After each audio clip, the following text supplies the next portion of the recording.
Thank you so. ఇగో ఇక్కడ చూడుండ్రి ఒక్కసారి, ఇక్కడ చూడుండ్రి. ఇగో ఈ వ్యక్తి, ఇగో శంకర్ వాళ్ళ కొట్టిన దాంట్లో రెక్కి నిర్వహించిన దాంట్లో గింత ప్రూఫ్లు పెట్టుకొని కూడా కళ్ళు కనబడతలేవంటే ఇక్కడ చూడు. అంటే వాళ్ళతో కలిసినంత మాత్రాన వాళ్ళ మనిషి అని అంటే మీ సైన్యం అని చెప్పుకొని సస్తారు కదా.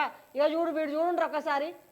ఇగో ఇక్కడ ఇక్కడ ఇక్కడ చూడండి, ఈమె దగ్గర వీడు రెక్కి నిర్వహించిన కొట్టుడు దాంట్లో ఒక్కటి.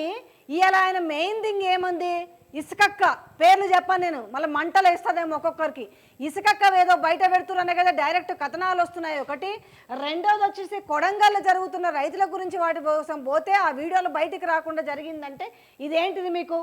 ఇగో వీని పేరు ఏంటంట, సాయిరెడ్డి. ఏం పేరు, సాయిరామరెడ్డి అంట. ఫిబ్రవరి 21 నాడు జర్నలిస్ట్ శంకర్ ఆఫీస్ ముందు రెక్కి చేసిన వ్యక్తి. రెడ్డి కుటుంబంలో చెడబుట్టినారు నిజంగా. అంటే మీ ఇంత మానవత్వం అంటే ఒక పేరు ఉంటుంది, జరిగి ఇంతో కొంత మానవత్వం ఉందంటారు. కానీ ఇప్పుడు చూస్తుంటే ఏడ మానవత్వం సచ్చింది ఏం కథ. కానీ హలో, ఇంకా మీకు చూపిస్తాను చూడండి. అంటే అదంతా చూసి అరే కనీసం హ్యుమానిటీ అని ఉంటే తర్వాత ఎట్లా జరిగినా కూడా శంకర్ మీద జరిగింది దాడి కరెక్ట్ కాదని నోర్లు పడిపోయినాయల్ల వీళ్ళకి. ఇక చూడండి, ఇది ఒక్కసారి వీడియో చూడండి. ఇగో ఈయన కారు ఈడుంది, వాళ్ళు చూడండి. కామినేని వైపు నుంచి వచ్చి అమ్మాయిలు అర్ధగంట సేపు వెయిటింగ్ ఉన్నారు.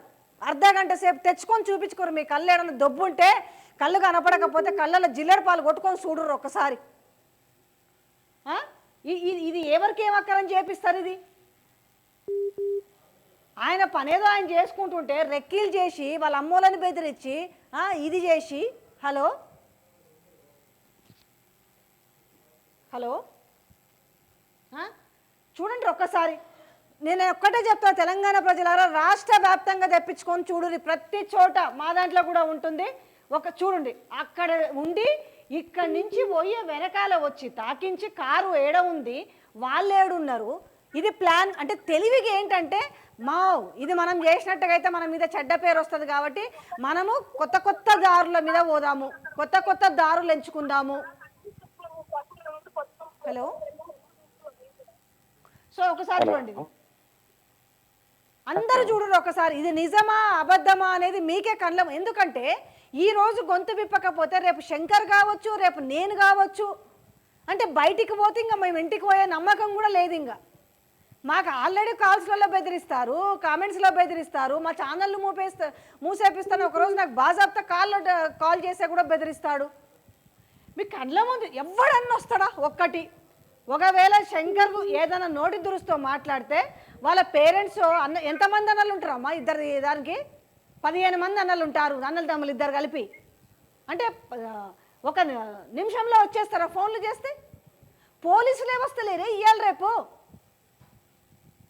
దిశ సంఘటన హైదరాబాద్లో జరిగినాడు, ఒక అమ్మాయిని పోలీసులు కాపాడుకోలేకపోయారు. కూతబేటి దూరంలో ఉంది మళ్ళీ అమ్మాయి, టోల్గేట్కి.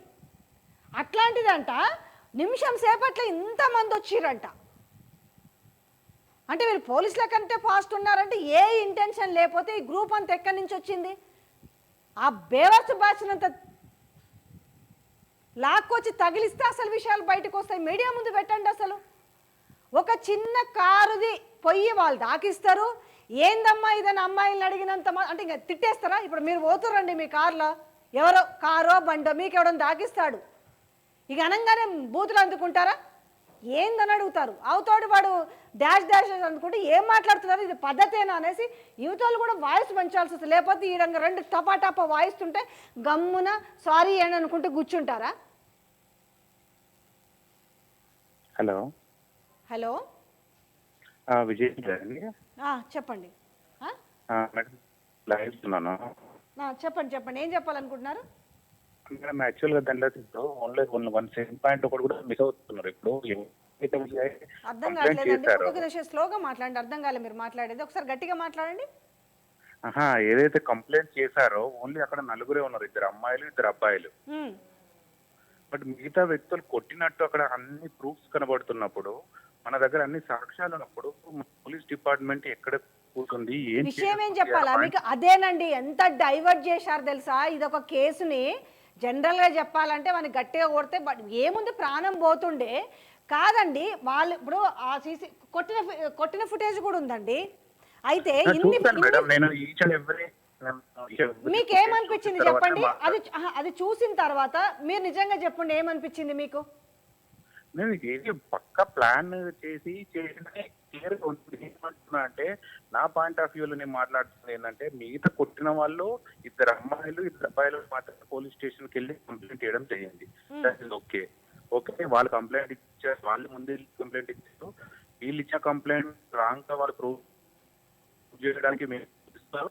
అదే కాకుండా దాంట్లో ఒక 10 మంది వచ్చి కొట్టింది కదా, వాళ్ళు ఎక్కడ పోయారు, వాళ్ళని ఎందుకు పట్టుకోలేకపోతున్నారు అనేది పాయింట్ మేడం. లేదండి, సింపుల్ థింగ్.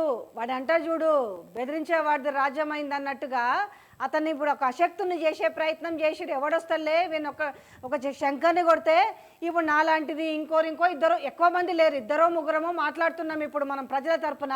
ఒకరిని కొడితే భయపడతారు కదండి. వీళ్ళు ఇంటెలిజెన్స్ని దేనికి వాడుతున్నారు తెలుసా? కేవలం ఎవరైతే ప్రజల తరపున మాట్లాడుతారో వాళ్ళ కోసం ఇంటెలిజెన్స్ను మాట్లాడుతారు, రెక్కీలు చేపిస్తారు. వీళ్ళు ఏడ తిరుగుతారు, ఏడుకొస్తారు, వీళ్ళ ఆఫీస్ ఏడా, వీళ్ళని ఏ రకంగా బదనాం చేయాలి, బదనాం అంటే ఫస్ట్ ఇరికించాలని చూస్తారండి. ఇప్పుడు నేను ఉన్నాను, ఏడో 10 10 ఏడన్నా అప్పు తెచ్చుకున్నాను అనుకో, అక్కడి నుంచి పోయి అట్టన్నా క్లూ పట్టుకుంటారు. లేదు, నా మీద గతంలో నేను పెట్టినయో లేకపోతే వాళ్ళు పెట్టిన ఏమైనా కేసులు ఉంటాయి కదా, వాటిని తీసుకొచ్చి వాటిని రివర్క్ చేసే ప్రయత్నం చేస్తారు. లేదంటే ఏం చేస్తారు, ఊరికి పోయి మా అమ్మ నాయనను ఇంకేదో బెదిరించే, మళ్ళీ వీళ్ళు ఓరు అక్కడున్న కాంగ్రెస్ వాళ్ళతోటో ఎవరితోటో బెదిరిపిస్తారు. అది వర్కౌట్ కాలేదనుకో, మహిళనైతే ఏం చేస్తారు, క్యారెక్టర్ అసాసినేట్ చేస్తారు. ఈ అమ్మాయి ఇట్లా ఇది ఇట్లా అని లేనిపోనివన్నీ మన ముందు క్రియేట్ చేస్తారు. లేదంటే ఏం చేస్తారు, నాకు ఫోన్లలో వేరే వాళ్ళతో మాట్లాడిపించి ఏదో లాబియింగ్ నేను చేస్తున్నట్టుగా క్రియేట్ చేసి అవి తీసుకెళ్ళి అవి సాక్ష్యాలుగా చూపించి, ఎందుకంటే మాకు ఇవన్నీ తెలిసింది, అందుకే మేము జాగ్రత్తగా ఉన్నాము. కానీ ఎంత జాగ్రత్తగా ఉన్నా కూడా వీళ్ళు రకరకాల మార్గాలు ఎతుకుతారండి. ఇది మా పర్సనల్ గొడవల్లాగా క్రియేట్ చేసి మమ్మల్ని బదనాం చేసి మా గొంతు నొక్కాలి. ఇది సింపుల్ థింగ్, మీరు గుర్తుపెట్టుకోండి. వాళ్ళు అంత పర్టికులర్ గా అక్కడికి వచ్చి వెయిట్ చేసి కుదరడం అనేది, శంకర్ గారు అక్కడ ఆల్రెడీ ఆయనకు సంబంధించిన కనీసం నాకేం తెలుసా, మీ తరపు నుంచి అంటే మీ ఒక్క వాయిస్ అంతా కూడా శంకర్కి చెందుతుందండి. ఎందుకంటే మీరు అందరు కూడా అట్లీస్ట్ సమస్యను అర్థం చేసుకున్నారు. నేను ఈరోజు ఇంత గట్టిగా మాట్లాడడానికి కూడా సమస్య కనీసం ప్రజలకు తెలవాలి. కళ్ళు మూసుకున్న గుడ్డోలకు, అంటే కళ్ళు తెరుచుకొని ఉన్న గుడ్డోలకు అర్థం కాదు, కనీసం ప్రజల కన్నా తెలవాలనే మా బాధ అంతా. ఇంతకుముందు శంకర్ గారికి కాల్స్ పాపం నిన్న సర్జరీ అయిందండి అతనికి, నిన్న మేము కూడా వెళ్ళాము. అయితే తనకి సర్జరీ అయింది. సో కనీసం ఇక మేము అక్కడ ఉండేదానికంటే ఇక్కడి నుంచి అన్న కనీసం వాయిస్ ఇప్పుదామనేసి. చూడండి వీళ్ళందరూ కూడా, ఇక చూడండి వాళ్ళు అక్కడ చూడండి ఒకసారి, అతను ఆడనే బీర్ దాక్కుంటున్నాడు. చూడండి ఒకసారి విజువల్లో. అదే చూసాను. అరే ఇంతకంటే దౌర్భాగ్యం ఉంటుంది అంటే, మనం తెలంగాణలో ఉన్నామా? అరే మనం ఒక తెలంగాణ బిడ్డలము, ఇది ఉద్యమకారుల గడ్డ. కానీ అట్లాంటిది ఈ రకంగా చేస్తుంటే దీన్ని అంతా కూడా ఒక ఏదో గుంపు కొట్లాట, అంటే గుంపు మాట మనకి ఎక్కువైంది రాను ఒక గుంపు కొట్లాటలాగా అయింది తప్ప, ఇంత ప్రూఫ్స్ ఉంటే కూడా వీళ్ళకు కళ్ళు తెరుచుకొని గుడ్డోలు అయిపోతారు అంటే ఇంకేమనాలో చెప్పురు మీరు. ఏంటంటే మేడం చెప్తున్నాను simple. Thank you so much అండి కాల్ చేసినందుకు. ఇది చూడండి ఒక్కసారి, టైమింగ్తో సహా సీసీ కెమెరాలు ఉన్నాయి. వాళ్ళు ఇక్కడ చూడు, వీళ్ళందరూ కూడా వాళ్ళొక దగ్గర ఆగుతారు, కామినేని వైపులో వాళ్ళొక దగ్గర బండి పెట్టుకొని ఆగారు.